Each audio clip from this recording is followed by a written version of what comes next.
And now I'd like to welcome you to today's webinar, Leadership and Development, Constructive Conflict Management. I'm going to hand things over to our featured presenter. He is an executive leadership coach and a professional development consultant, Mr. Brian Ackles.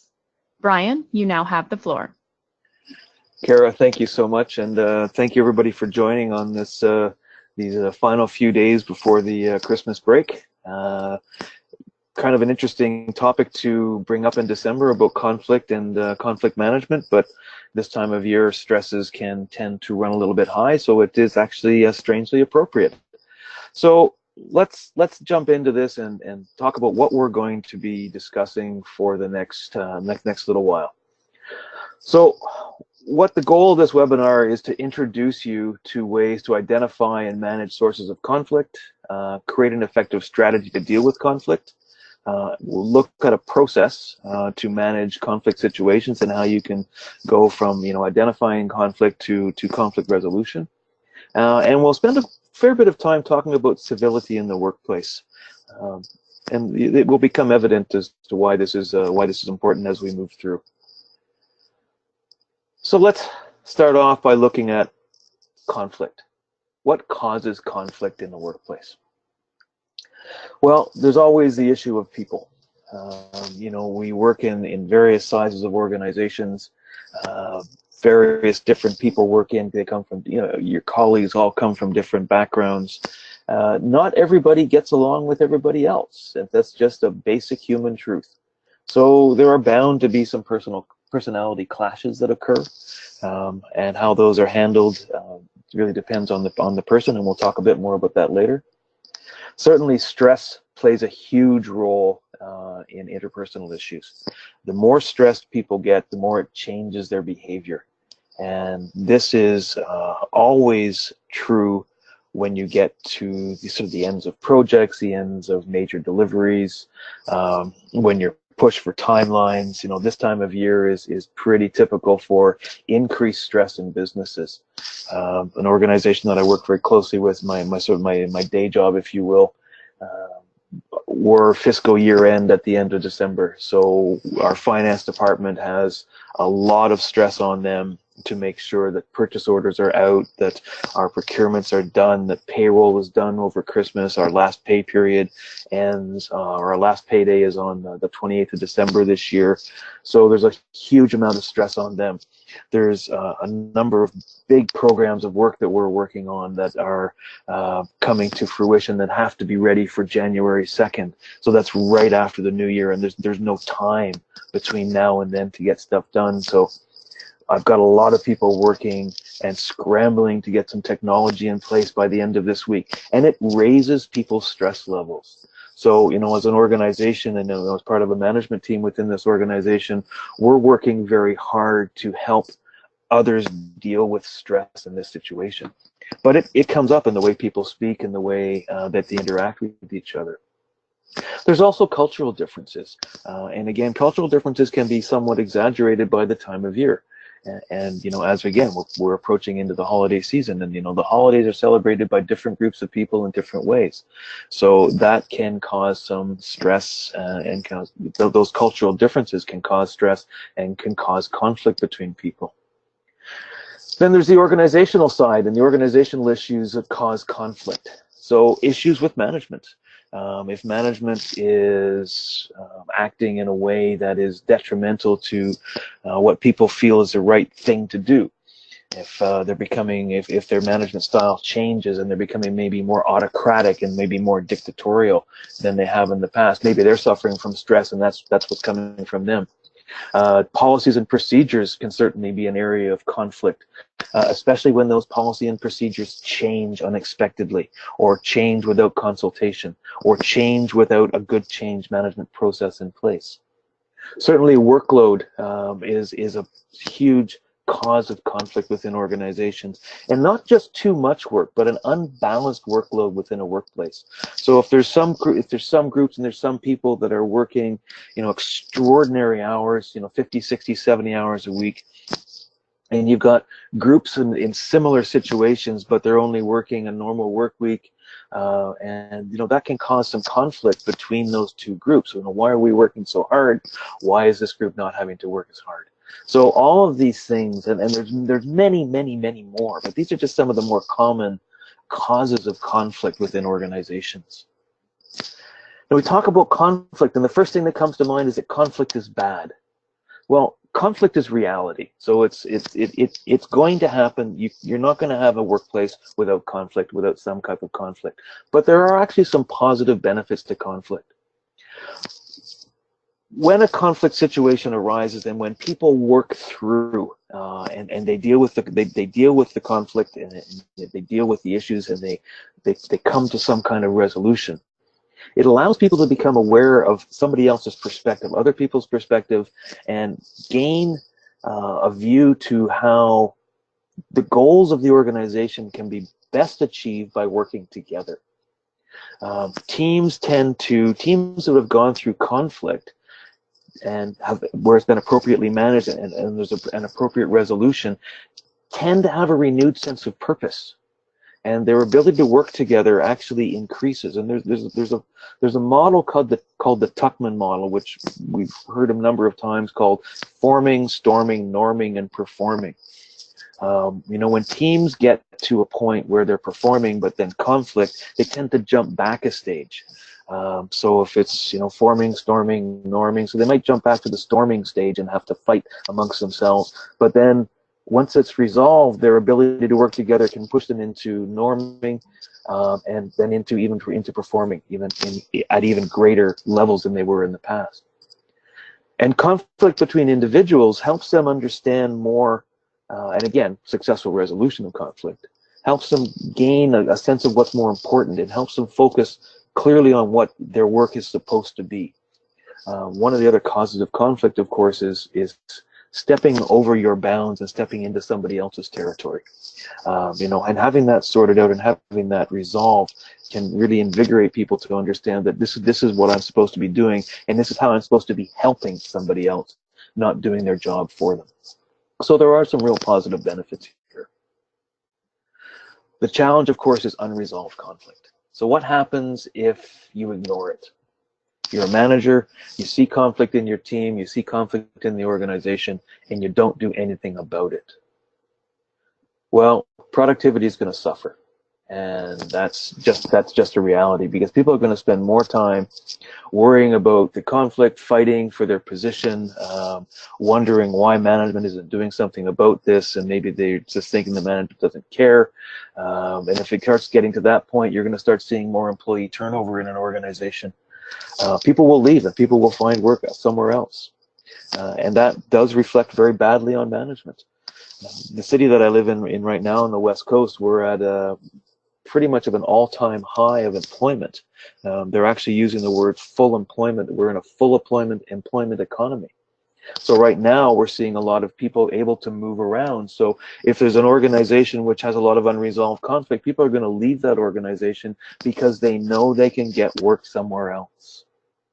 So all of this, feeds into a very bad situation for organizations if you don't deal with conflict and resolve it. So hey, what Brian, is yes? can Yes. you just check your microphone just a little bit? We're hearing a little bit of feedback. Shouldn't be. I'm on the same mic I've always been on. Okay. Is that all right now? Yes. Okay. All right. So what is conflict resolution? So conflict resolution is a process, and it's very important that we understand that it is a process that results in a satisfactory outcome for all the parties that are involved in a conflict.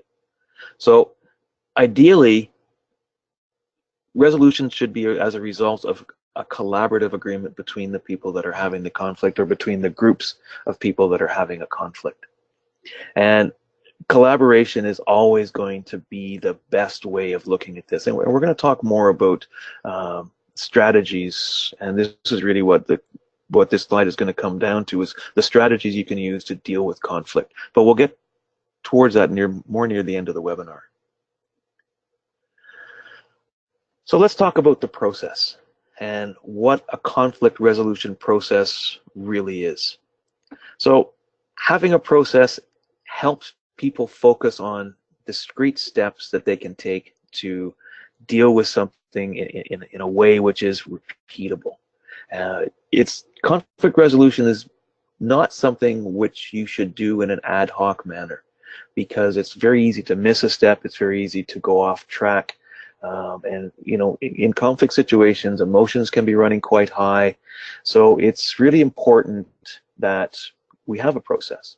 So the steps really at a very high level are to create an effective atmosphere to deal with conflict, create some mutual understanding that there is an issue and that we need to resolve it, focus on the needs of both the individuals involved, so where each person has their own particular needs, but also where their shared needs may be. Find out a root cause, find out what is actually at the bottom of this conflict. What is generating this? What is the problem? And then start looking for solutions and looking for options. And there's likely not going to be just one option that will come out of the conflict resolution process. There'll be multiple options. And from those options and from creating a good atmosphere and creating mutual understanding and shared needs, you'll be able to better manage a solution, to be able to build a solution. Now, typically as a manager, you may be facilitating a conflict resolution process with two parties. Or if you are part of the conflict yourself and you're trying to work this out with another person or another group, you can still follow this process and take the lead yourself to follow a process to get to some type of resolution which is satisfactory both for you and also for the organization. So we've talked at a very high level about the process, and we'll come back into a lot more detail about the process in a little bit. But I want to spend some time talking about civility and civility in the workplace. So conflict, as I said earlier, is inevitable. It will happen. It's just, again, it's part of human nature. Within our workplaces and within our organizations, whether they're public, whether they're private, whether they're for-profit, not-for-profit, the goal is to avoid conflict, right? Conflict, particularly where conflict is harmful to the organization. So there are a number of ways that we can create cultures and we can create atmospheres and we can create environments where we reduce the potential for conflict and we reduce the types of conflict which may occur. And this atmosphere of civility really can help this happen. And being civil in the workplace is a topic that we're going to spend a bit of time on now, because if we treat people well and if we're civil to each other, we tend to be able to avoid going into the bigger areas of conflict that can cause harm. So typically organizations have some rules in place about behavior at work. Now these rules might be codified or they might just be understood, part of the sort of underlying culture. Rules about bullying and intimidation. I mean, there are some legal challenges, there are some legal issues around this as well. Abusive language, how tolerated is abusive language in the workplace? Certainly threats and violence within the workplace. There are rules that organizations have, written rules or not, depending on the type of situation, as I said. But we need to understand what those rules are, and people need to understand and be clear on what those rules are as well. Now, there are other types of uncivil behavior which are not quite as overt, gestures.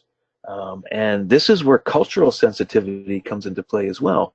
And understanding that if you're working in a highly multicultural environment, a gesture in the way that you grew up and a gesture that which might seem very innocent to you might be extraordinarily rude to somebody else.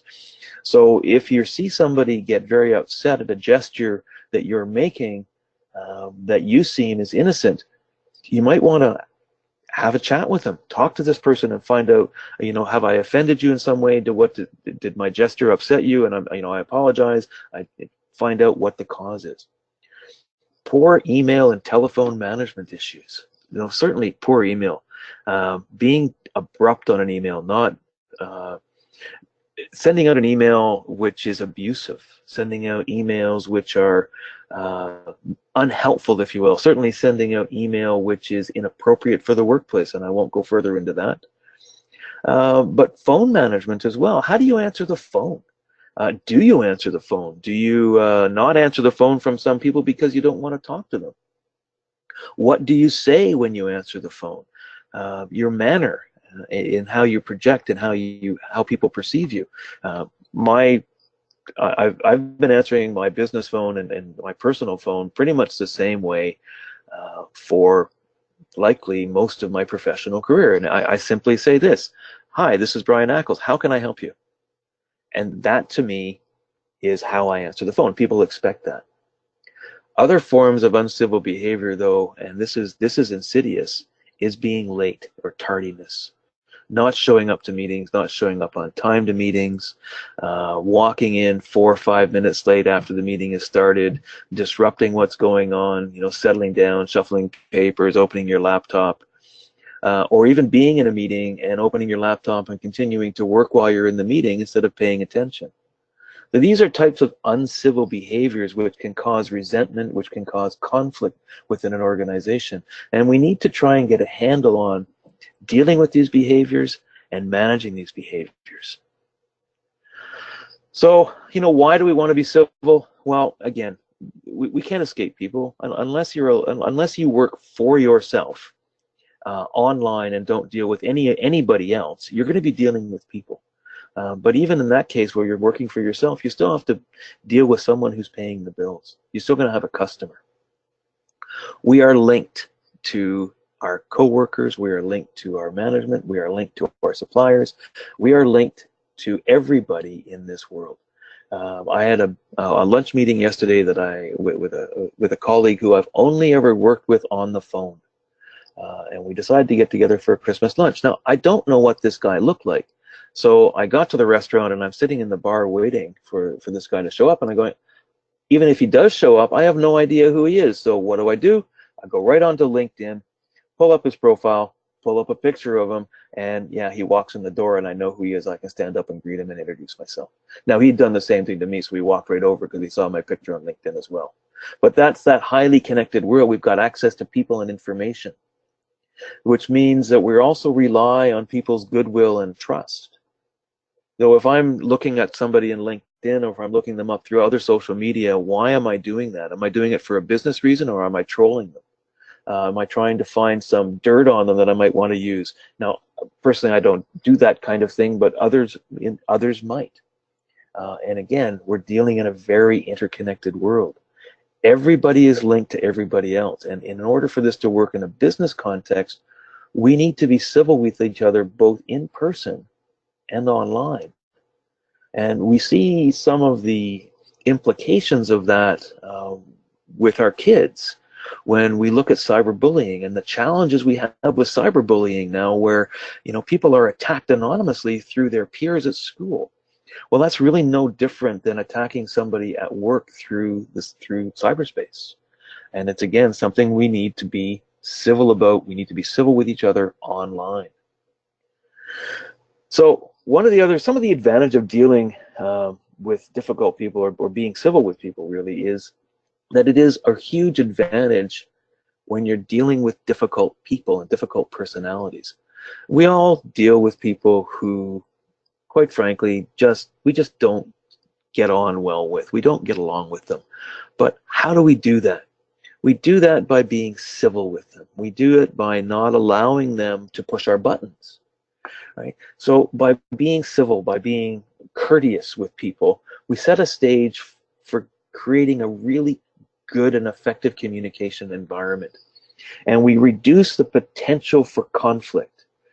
So we set boundaries for ourselves, we set boundaries for what other people, and if somebody crosses that boundary with us, we can be very civil about it and say, I'm sorry, I'm very uncomfortable with what you've just done, and I would appreciate it if you would not do that in the future.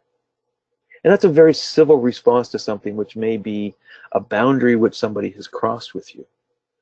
Civility also creates a positive atmosphere for people to see, one, their own behavior and the implications of others' behavior as well. So being civil with people, providing a professional work environment, helps support an organization and helps support people's interactions, and also helps to create empathy within the organization. Because if someone's constantly attacking you, for instance, and you are not rising to that attack, but you're responding in a very calm manner, you're responding in a way which is encouraging that person to maybe take a step back, you're encouraging that person to build empathy. And that has a great effect moving forward in the organization as well. So what causes incivility in a workplace? Well, certainly a lack of self-restraint. You know, I'm an emotional person. I can guarantee you that everybody that's on this webinar are also emotional people, because we're human beings. Now, how we deal with our emotions, how we restrain ourselves, you know, how we deal with that fight or flight that fight or flight complex that we all have when something gets really heated, and how do we react to that? Well, we need to be able to put not filters on what we're saying, but we need to be able to express our emotions in a way that is constructive, and express our emotions clearly, not allow things to really push our buttons where we act instinctively. When we're acting instinctively, it's usually out of something which is acting in anger or something which has upset us. So take the half second or so that you have to slow down, form a response, and again, be civil with people. Another cause of incivility, and this really hits to the online side of our world right now, is anonymity. The challenge with this is that people are tending to say things online because they're anonymous, right? They post something, nobody knows them, they can post it anonymously, they can say things about another person without actually, you know, having to take personal responsibility for it. So if you're sending out an instant message, or you're sending out a text, or you're sending out an email to somebody, any post to social media, there's a couple of tests. Would you be willing and comfortable saying it to that person if you were one-on-one with them in the same room? Not just face-to-face, but if you were one-on-one with this person, would you be comfortable saying it to that person? Would you be comfortable saying it to that person in a crowd of people so that others could hear what you were saying? Right? These are good tests that we all should be using on social media. Not just to blindly attack, but to say, okay, you know, am I attacking somebody, or am I trying to provide input to a conversation? So attacking somebody is a cause of incivility in organizations as well, and certainly stress. I live in a city which has an average house price of $1.27 million. $1.27 million. I don't know a lot of people that I work with that can buy a house for that kind of money. So people are commuting. They're spending more and more time in their cars trying to get into work. All for the same pay. Accidents happen. I see a lot more accidents on the roads. It's just a fact of life. You know, people come into work. I've got one colleague who drives in. It takes them half an hour to get into work, maybe 40 minutes, but it takes them up to 2 hours to get home. And that level of stress does not do this person any good. So, you know, as an organization, one of the organizations I work with, again, my day job, is we have a huge focus on work-life balance to try and make it palatable for people to have enough time off so that they can deal with the stresses of longer commutes, more time spent away from home, etc. But stress is a huge cause of bad behavior, incivil behavior. Building a civil workplace also helps the organization. It helps organization reduce costs and increase revenues. There were some surveys back in 2003 of workplace civility that a number of companies over a 5-year period, and having a civil workplace, it showed that a worker's strong positive emotions, so again, positive emotions, civil workplace, correlate with financial success of the company or the organization. Better customer return. You've got people who are willing to work with each other, who are civil with each other. That's also going to work outside your organization. because you're going to create a loyal market base with people. Your people internally are working together to deliver. That's going to create loyalty within your customers, and you're going to keep your customers, and you're not going to have these higher retention costs and acquisition costs. And company branding, which goes hand in hand with all of this.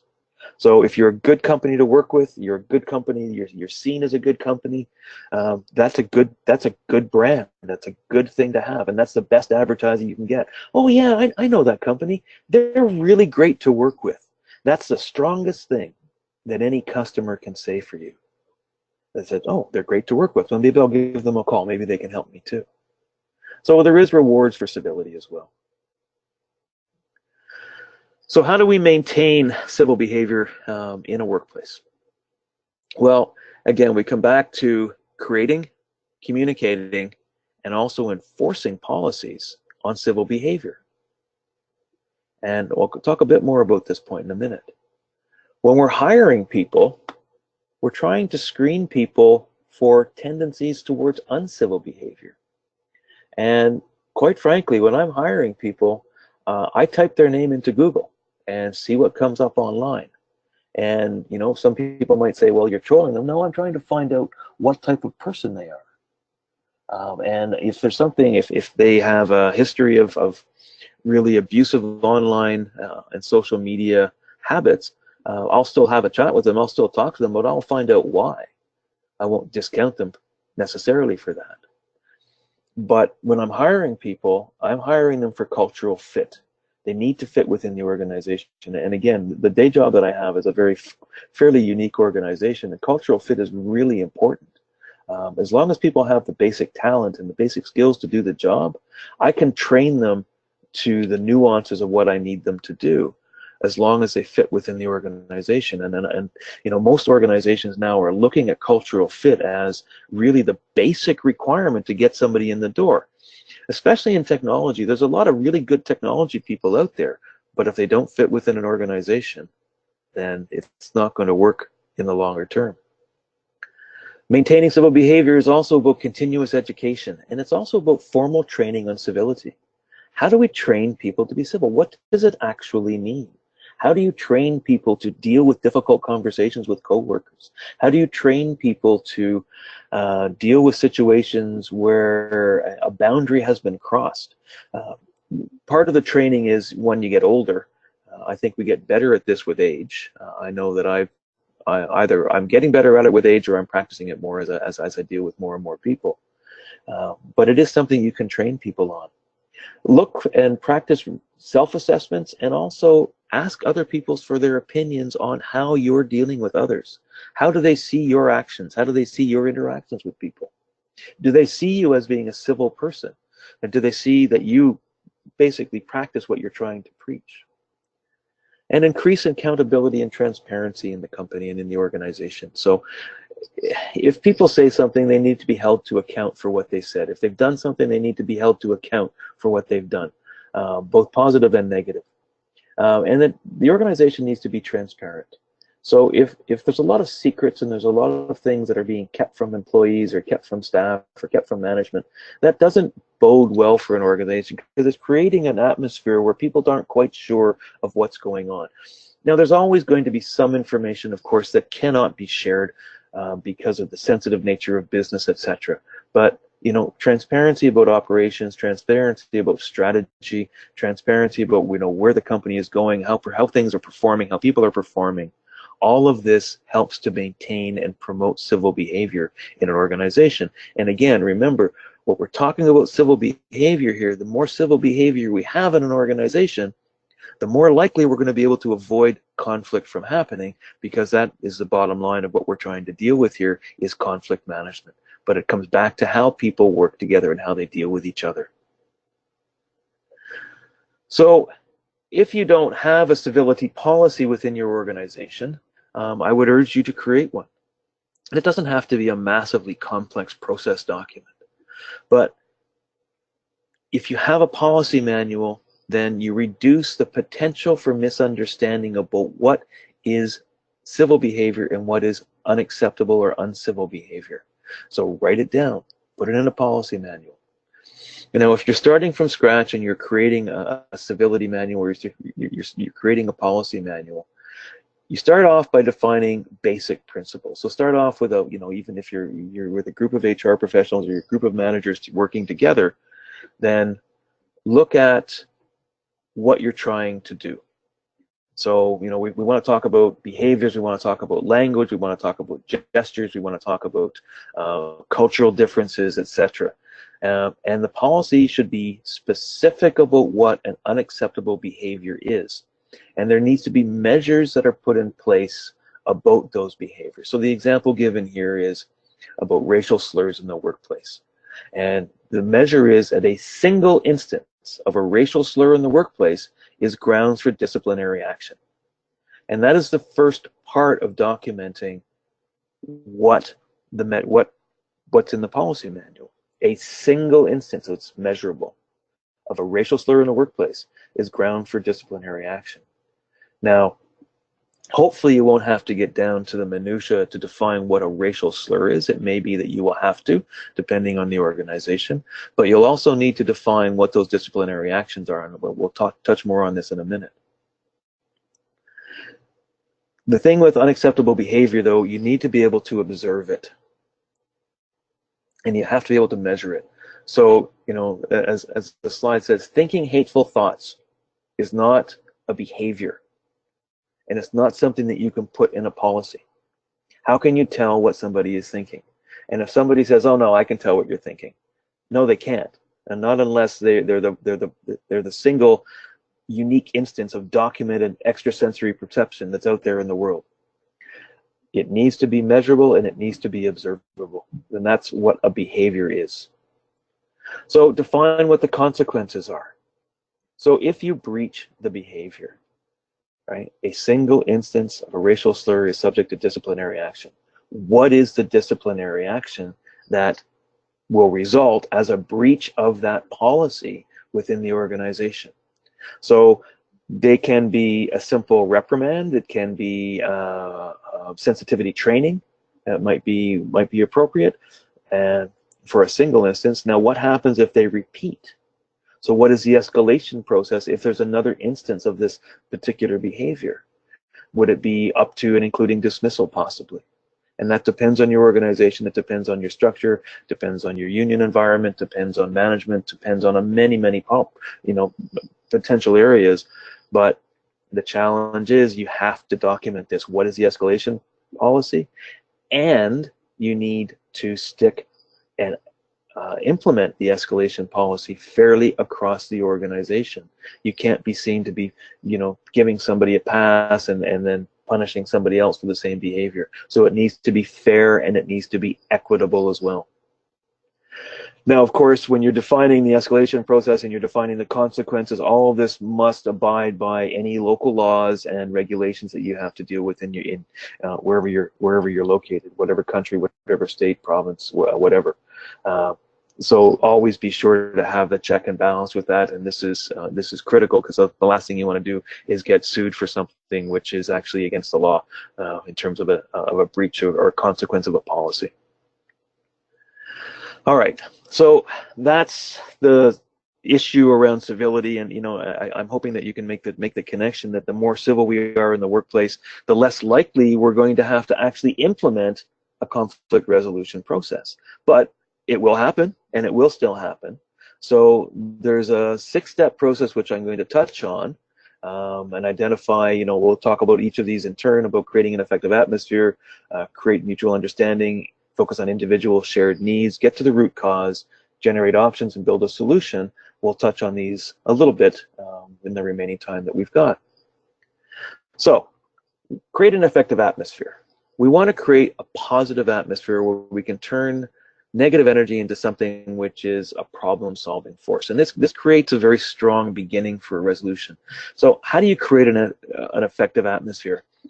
One of the big things, if people are in a heated conflict, in a very emotional conflict, you need to diffuse the situation, first of all. And diffusing might just be simply scheduling some time at a later time or a later date to get all the parties together to document what the issues are that creates a better atmosphere than trying to deal with it then and there. Unless, of course, you literally have to deal with it then and there, but you try and find a way to diffuse a situation and build something which is certainly not a blame environment. We want to create an environment where people are comfortable to listen to each other, and people are going to listen to each other, and it may mean that you bring in a third-party facilitator to deal with this. So you've created an atmosphere, you've got people talking, and you're facilitating this to make sure that it's not becoming, well, you said, and that becomes a blame game. The next thing you're trying to do is to create some kind of a mutual understanding. Find out what each person needs. What do you need? What are you trying to accomplish? What is the, you want to do this in a particular way. I understand that need. The other person in a conflict or their organization, and you want to do this in this particular way. This is your particular need. Where do these needs intersect? This is where you start creating that mutual understanding. So I understand what another group needs. They understand what I need. And through that shared understanding, we start creating an environment. We start creating the possibility for conflict resolution, which is win-win and mutual gain. And this is what we're trying to always work towards, is cooperation and this win-win scenario. So creating an understanding lays the groundwork for this. And it's important that we get people to put themselves in other people's shoes, understand where they're coming from, understand why that's important to them. So then the focus, once these needs are identified, is again the common ground. So discussing the common ground. And as a facilitator in this process, you'll be looking for people to find anything, any piece of common ground that you can start to work with, right? And you build on that, and you build on that common area, and you build positive energy, and you start to ask people, how do you think another group could accomplish something? How does this other group think you could accomplish something? Find ways of getting people to work together to help build a partnership and then help strengthen that partnership as well. In any conflict and in any conflict situation, there's likely to be a single root cause. And there are a number of tools that are available in the workplace that you can do for root cause analysis. I won't go into those today, but you need to dive down and find out what that root cause, and you need to be able to address that root cause. So it may be something as simple as a personality conflict, or something as simple as a pay disparity between two people in the same position. One person might be making a lot more money than the other person, and they don't see why. And that's something that can be addressed in an organization. That's a trivial example, but it can be very powerful for people as well. The other thing about getting to root cause is the more you dig into a situation, the more you might identify other issues that may not have actually come to the surface yet. And by digging and digging and digging until you actually get to what is fundamentally the root of the conflict, you start to expose this, and you start to get people to understand that there are other areas that we need to deal with. And again, if you've created this mutual understanding, you've got focus on the issues, and you've got a good positive atmosphere, then building that solution and working together helps to build the relationship and helps you build a better working arrangement. Generating options. Once you identify the root cause and you've identified all the pieces around this, you start looking for ways to resolve what needs to be fixed, right?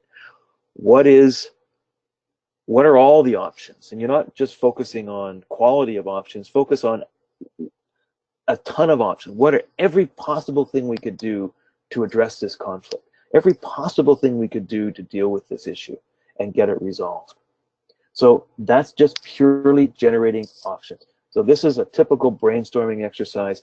People put stuff up, there's no evaluation, there's no deleting anything, all the options are valid, and then you go through and you start building a solution from those options.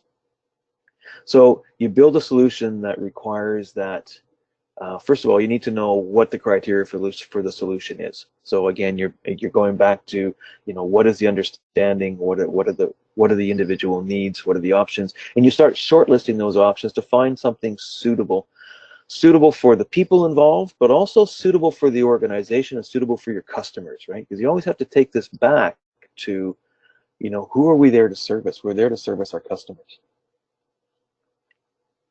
So we're now building a solution. We're keeping people engaged in this. And you, if you're facilitating this, you're not building the solution. You're documenting the solution that you're getting others to build for you. Again, it's not a dictatorial process. It's a very collaborative process to get to something which is mutually beneficial. So that takes us through the steps of the process and at a very, very high level. And there's a lot more depth to this, of course. But let's talk in the last few minutes here about conflict resolution strategy versus process. So the process is the steps you take, and that's what we've just gone through, those 6 steps of a conflict resolution process. And I'll repeat those at the end of the webinar. But a strategy supports the process in giving you different ways to manage that conflict situation. And there's a model called the Thomas Kilmann instrument, the TKI model, which basically graphs out different strategies for dealing with conflict based on an assertiveness and cooperativeness scale. So if we start in the top right corner, the most effective strategy for dealing with conflict is collaborating. If you're collaborating with somebody that you're in conflict with, you are working well with them, you understand their needs, they understand your needs, and you're both willing, or both parties are willing, to work towards a mutually beneficial solution, the ultimate win-win solution. So if we go across and we go to the highly assertive but least cooperative situation, then you've got competition and conflict. So this is a win-lose scenario, right? And this is a conflict resolution strategy which may have some place if you're buying a car, a used car, perhaps. But in the business workplace, win-lose is not typically a strategy I would recommend. But it is part of what people do as well. So as we start to drop down the assertiveness scale, we start to get into other types of strategies that we can use. Certainly compromising, which sits right in the middle of the TKI model. And compromising means that one party or both parties compromise somewhat on what they truly want. Now, if you think about compromise as a not a regularly used strategy, it can be effective. But if you're always having to compromise what you want to satisfy somebody else, you're actually not dealing with the root cause of conflict, and something is still going to be simmering underneath. And you're going to likely move from compromising to competing. And that becomes a challenge. So compromising is, again, something which, to get past an issue, it might be a suitable strategy, but again, not something which you should be using all the time. Certainly, if we go to the bottom left and avoiding conflict, just saying, hey, I'm not in conflict here, it's okay, we're just going to move on, nothing to see here, just keep going, and we just pretend that conflict doesn't exist. That is a strategy. I'm not certain that it's going to be a very effective strategy for very long. There's very few instances where this might be appropriate, and it only may be appropriate if you're coming to the end of a very complex project and people are getting highly stressed, and you sort of ignore what's going on and just hope you can get to the end. I still think that collaboration in that respect would be a much better policy, but it depends on the individuals, depends on the time frame, depends on the nature of where you are in your business cycles. And last but not least, so highly cooperative but very unassertive is the strategy of accommodating. And accommodating more than compromising is accommodating to somebody else's views and just basically subordinating what you want to have to whatever somebody else wants to do. And just saying, okay, fine, we'll do it your way, I don't care. And if you keep hearing that, If you have to keep doing that with an organization, then you probably don't care. And if you don't care about conflict management and conflict resolution, that means you're probably not going to be staying in the organization that much longer. Or and if you hear that from your staff, if you're always accommodating to somebody else's needs and desires, they're probably not going to stay either. And this is really where you can get into some management discussions and some leadership discussions. You know, I'm always doing what my boss tells me. He doesn't listen to me. He doesn't listen to my opinions. Well, you know, that's a decision, and that's setting up a situation and setting up a scenario where potentially it's not the best place to be. Anyways, that's a very brief overview of some of the strategies you can use. And again, I'm always going towards the top right, always looking for the collaborating strategies. At worst, I'm trying to move towards compromising if needed, but really trying to get to a collaborative solution, which is the ultimate win-win goal of conflict management. So, just a quick summary. What causes conflicts? Well, people and organizational issues, personality clashes, stress, cultural differences, certainly in the personality side, management, policies and procedures, workload, unmanaged change for the sake of change's sake without any good change management policies and processes in place. All of these cause conflict because they all cause stress within the workplace. Being civil, conflict, as I said, is unavoidable, is inevitable, it's unavoidable. But building this atmosphere of civility, you know, and again, you're not going to avoid conflict, but building a civil atmosphere helps work towards that ultimate collaborative strategy for dealing and managing conflict. So build the atmosphere of civility within your organization. The 6-step process to conflict resolution, creating an effective atmosphere to deal with the conflict, create mutual understanding, make sure people understand each other's sides of the story, focus on the individual and shared needs between both sides of the conflict. Try and find out what the root cause is. Dig down until you find out what is fundamentally causing this. Generate tons of options on how to deal with this. There's always more than one option. And from those options, build a solution which is in the best way collaborative in nature and is a win-win for everybody involved, so that we're not getting into the compromising and accommodating part of this TKI model, but we're into more collaborating, which is essentially where we're always trying to get to. So, conflict management in the workplace, certainly something which we all need to do, certainly something which we all need to be practiced on and trained on. And with that, I will wish you the very, very best for the holiday season. And hopefully you won't have too much conflict to deal with. Thank you. So back to you, Kara. Thank you, Brian. If anybody has questions, please type them in now. While you are typing questions, I'd like to remind you to please reach out to your local contact for more information or visit us at newhorizons.com. Okay, Brian, we do have one question.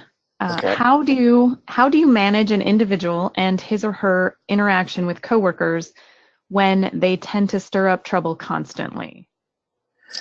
That's an extraordinarily relevant question, because in this case you're observing two people in your team and someone that likes to cause trouble. Well, I think in the first instance it's a one-on-one discussion about conflict with that person. If that person is stirring up trouble, you sit down and have a discussion with them and be very transparent about the behavior that you're observing in this person. And again, if you look at a conflict resolution strategy, you can apply it to this one person. Then this one person really is you're creating an atmosphere where you're trying to be transparent and understand what causes this behavior in this person. You're trying to find out what their needs are. You're trying to find out what the root cause of the behavior is. Why is this person always trying to stir up trouble? What is there some underlying problem this person has with management, or what is the actual root cause of the issue?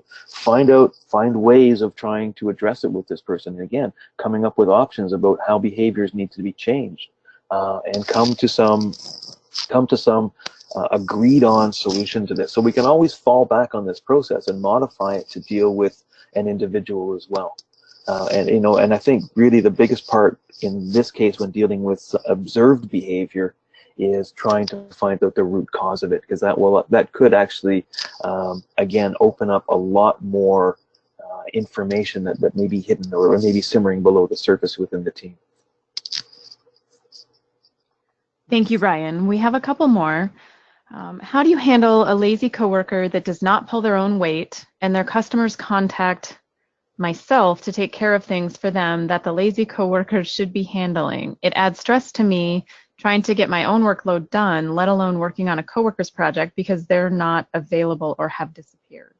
Yeah, no, yeah, fair comment. And this is again, part of an example we talked about, which is, you've got one group which is pulling their weight and one group that's not, and it comes down to the individual.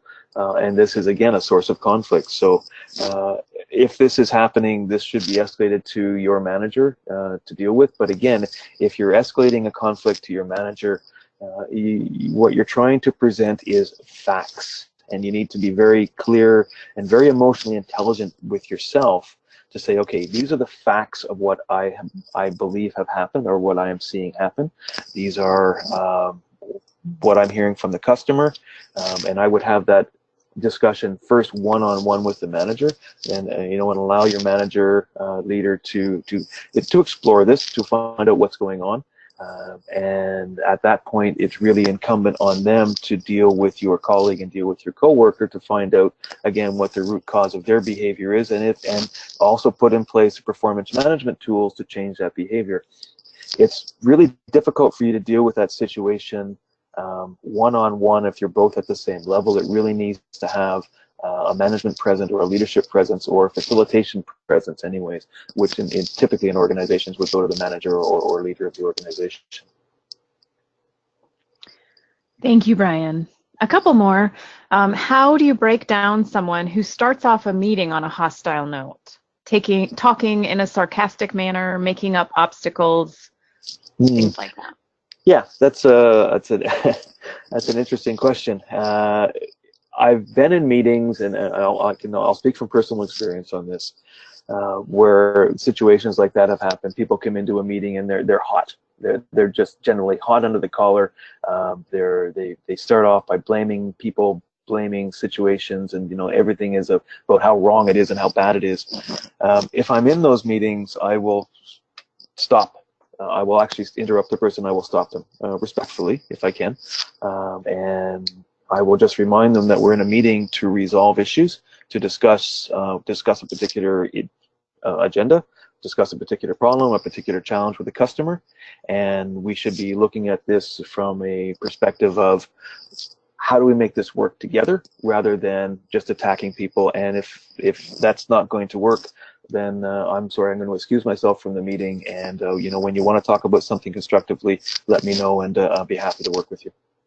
It's a bit harsh, but it needs to be very direct and very clear that you're not going to put up with that behavior, and you need to remove yourself from that situation. You'll also find that people around the room will typically support you in this, if you can say it professionally, and if you can remove and manage your own emotions when you're saying it.